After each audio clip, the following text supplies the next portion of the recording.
We begin with the pride of the Royal Navy, HMS Dragon. I use the term pride in the same way one might describe a particularly stubborn verruca. The Dragon was dispatched to Cyprus over a week ago to project British power. It is currently making such slow progress that the barnacles on its hull have not only developed their own primary school system. The ship is moving with such profound caution that a passing sea turtle was seen overtaking it while pausing to check its watch and offer a condescending wave. At this rate, by the time the Dragon actually arrives in the Mediterranean, the war will have been over for 6 months, the Iranians will have been replaced by a franchise of Starbucks, and the crew will have occupied their time by mastering the art of artisanal sourdough and watching the paint peel, which, coincidentally, is moving significantly faster than the engines. Across the pond, President Trump has taken to the airwaves to insist that the Strait of Hormuz is completely open, beautiful, and safer than a Mar-a-Lago bunker. He stands there with a smile that suggests he's just swallowed a very expensive canary, while directly behind him on the newsfeed, an oil tanker is performing a rather spectacular impression of a Viking burial. To Trump, open is clearly a flexible concept. It's the maritime equivalent of his Atlantic City casinos, technically open for business, provided you don't mind your entire investment disappearing in a cloud of smoke and a suspicious smell of burning rubber. He has essentially become the Baghdad Bob of the Persian Gulf, insisting the water is fine for a dip while the nearby sailors are using their lifeboats as makeshift barbecues and praying that the next missile possesses the navigational instincts of a drunken pigeon rather than a guided munition. This brings us to the most modern aspect of this catastrophe.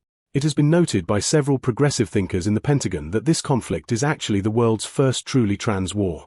You see, it started its life as a humble, low-key military excursion, a little bit of light bombing to pass the Tuesday afternoon. However, it has now fully transitioned into a total war. It's currently in that awkward middle phase where it's still trying to wear its limited engagement outfit but clearly identifying as an apocalyptic catastrophe. It's brave, it's groundbreaking, and it's confusing the living daylights out of the elderly generals who still think a cloud is something that ruins a cricket match and require a PowerPoint presentation to explain the difference between a tactical surge and a gender-affirming bombardment. Not content with merely vaporizing the Iranian leadership, Trump is now sending in the Marines. The 31st Marine Expeditionary Unit has been ordered to stabilize the Iranian coastline. Sending the Marines in now is like hiring a professional maid service to tidy up a house that is currently being hit by a meteor. It's an exercise in magnificent futility. One suspects that Trump's definition of boots on the ground is actually just advanced scouts for a future Trump Tehran golf and spa. Finally, we must address the American Secretary of War, Pete Hegseth. Pete has recently been very vocal about his desire to unleash unprecedented lethality upon the world, a warrior ethos he claims to have cultivated through years of rigorous television presentation and a suspicious enthusiasm for high-protein diets. It turns out, however, that Pete's version of lethality is mostly directed at the North Atlantic lobster population. While the rest of us are wondering if we can afford a single potato, the Pentagon has managed to spend $6.9 million on lobster tails in a single month. It appears that before our American cousins go over the top, they require a 5-course seafood extravaganza, a $124,000 ice cream machine, and a gentle tinkle on their new $100,000 Steinway grand piano. To a man like Hegseth, a $4 million Patriot missile isn't an expensive piece of hardware. It's merely a rather loud after-dinner firework to entertain the guests between the surf and the turf. We are being told to prepare for Armageddon, but at these prices, I suspect Armageddon will be catered by the Savoy and feature a mandatory dress code of silk pajamas, victory bibs, and unlimited clarified butter dipping sauce. And while we're on the subject of American firsts, let's talk about Secretary Hegseth's recent victory lap.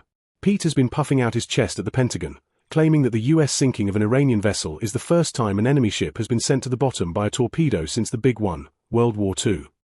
It's a magnificent claim, Pete. Truly.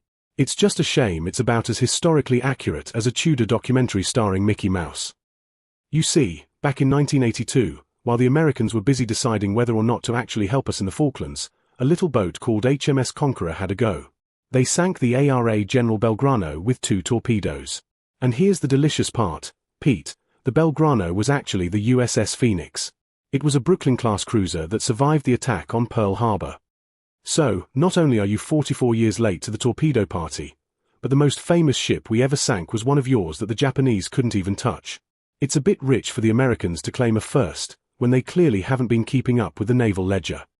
But I suppose when you're spending $15 million on ribeye steaks, you don't have much time to read a history book, unless, of course, it's been adapted into a 3-minute segment on Fox News with high-definition graphics and a heavy metal soundtrack. In summary, our fastest ship is being outpaced by a drift of seaweed, the American president is hallucinating about maritime safety, and the war itself is having an identity crisis while the Pentagon eats its body weight in expensive shellfish. We are reshaping the world, but much like a toddler with a lump of grey plasticine, we seem to be making a mess that no amount of scrubbing will ever truly remove. Don't forget to like and subscribe, and we will see you again next time.